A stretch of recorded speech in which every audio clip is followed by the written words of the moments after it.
Hi friends, welcome back to Forest Times. Today recipe egg chicken Hakka Noodles. வீடியோக்குள்ள போறதுக்கு முன்னாடி இதுவரைக்கும் நீங்க Forest Times subscribe பண்ணலைனா subscribe பண்ணுங்க, மறக்காம bell icon click பண்ணுங்க. Thank you. நான் இன்னைக்கு இந்த Hakka Noodles தான் எடுத்துர்க்கேன். இது வந்து ஒரு 2-3 minutes வந்து இந்த noodles குக் பண்ணா போதும். சோ பேக் சைடுலமே எழுதி இருக்கு. இப்போ வந்து நல்ல தண்ணி வந்து சூடாயிடுச்சு. நான் வந்து இதுல வந்து ஒரு 1.5 லிட்டர் வந்து தண்ணி சேர்த்துக்கிட்டேன். இப்போ வந்து நான் வந்து கேக் வந்து ஒரு 2 கேக் வந்து எடுத்துர்க்கேன். கிட்டத்தட்ட இது வந்து 150 கிராம். சோ நான் வந்து இதுல வந்து 2 கேக் வந்து சேர்த்துக்கற போறேன். இப்போ இதுக்கு தேவையான பொருட்கள் பார்த்தலாம். நான் ஸ்ப்ரிங் ஆனியன் கொஞ்சம் கட் பண்ணி எடுத்துர்க்கேன். அப்புறம் கேரட், கேப்சிகம், வெங்காயம், அப்புறம் இஞ்சி பூண்டு வந்து பொடியா கட் பண்ணி எடுத்துக்கிட்டேன். கேபேஜ் வந்து நீல வாக்குல கட் பண்ணி எடுத்துக்கிட்டேன். இப்போ வந்து நூடுல்ஸ் வந்து வெந்துருச்சு. ஒரு 3 minutes போல ஆயிடுச்சு. இப்போ வந்து ஒரு பாத்திரத்துல தண்ணி வடிச்சுக்கலாம். வடிச்சிட்டு இதுல வந்து ஒரு 1 டேபிள்ஸ்பூன் போல ஆயில் சேர்த்துக்குறோம். ஆயில் சேர்த்துட்டு இதை வந்து நல்லா மிக்ஸ் பண்ணி விட்டுக்கங்க. ஆயில் சேர்த்தோம் அப்படின்னா நம்மளுக்கு வந்து ஒட்டாம இருக்கும், உதிரி உதிரியா இருக்கும். அதனால தான் ஆயில் சேர்த்துக்கிறோம்.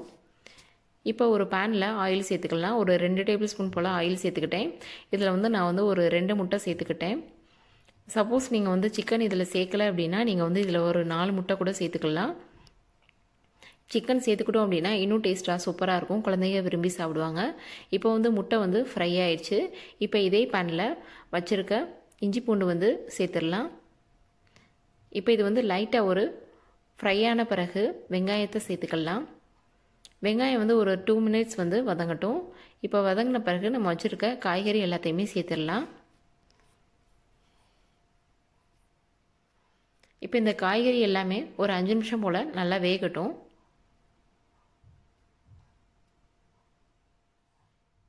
இப்போ காய்கறி எல்லாமே நல்லா வெந்துருச்சு. இந்த ஸ்டேஜில் டொமேட்டோ கெச்சப் வந்து சேர்த்துக்கலாம். அது வந்து ஒரு 2 டேபிள்ஸ்பூன் போல் சேர்த்துக்கிட்டேன். சோயா சாஸ் வந்து ஒரு 2 டேபிள்ஸ்பூன், சில்லி சாஸ் வந்து ஒரு 1 டேபிள்ஸ்பூன் போல் சேர்த்துக்கிட்டேன். வினிகர் வந்து ஒரு 1/2 டேபிள்ஸ்பூன் போல் சேர்த்துக்கிட்டேன். இப்போ இது எல்லாத்தையுமே சேர்த்து நல்லா மிக்ஸ் பண்ணி விட்டுக்கிடுவோம். இப்போ இது எல்லாத்தையும் நல்லா மிக்ஸ் பண்ணியாச்சு. இப்போ நம்ம வச்சுருக்க நூடுல்ஸை இதோட சேர்த்துடலாம். இப்போ நூடுல்ஸ் எல்லாம் சேர்த்தாச்சு. இப்போ இதை வந்து நல்லா மிக்ஸ் பண்ணி விட்டுக்கிடுவோம். எல்லா பக்கமும் மிக்ஸ் ஆகிறது மாதிரி நல்லா மிக்ஸ் பண்ணி விட்டுக்கோங்க. இந்த மாதிரி பெரிய கரண்டி வச்சு செஞ்சுக்கோங்க. அப்படி சப்போஸ் இல்லை அப்படின்னா நம்ம ஆல்ரெடி நூடுல்ஸ் வந்து எடுத்தோம் பார்த்தீங்களா, இதை வச்சு கூட நல்லா மிக்ஸ் பண்ணி விட்டுக்கலாம்.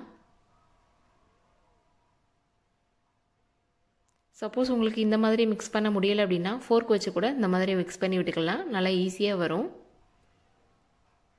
இப்போ இது எல்லாத்தையுமே நல்லா மிக்ஸ் பண்ணியாச்சு. இப்போ நம்ம ஃப்ரை பண்ணி வச்சுருக்க முட்டையை இதோட சேர்த்துக்கலாம். நான் முன்னாடியே சிக்கன் வந்து நல்லா ஃப்ரை பண்ணி எடுத்து வச்சுக்கிட்டேன். ஸோ அதையும் சின்ன சின்னதாக பிச்சு வச்சுருக்கேன். ஸோ இப்போ அதையும் சேர்த்துக்கலாம்.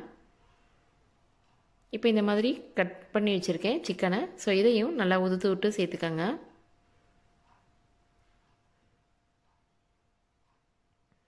இப்போ இது எல்லாத்தையுமே நல்லா மிக்ஸ் பண்ணி விட்டாச்சு. இப்போ இந்த நூடுல்ஸ்க்கு தேவையான அளவு உப்பு சேர்த்துக்கலாம்.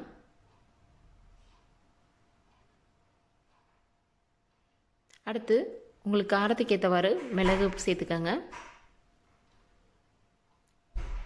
அடுத்து இப்போ நம்ம கட் பண்ணி வச்சுருக்க ஸ்ப்ரிங் ஆனியனை இதோட சேர்த்துக்கலாம். சூப்பராக ரெடி ஆயிடுச்சு எக் சிக்கன் நூடுல்ஸ்.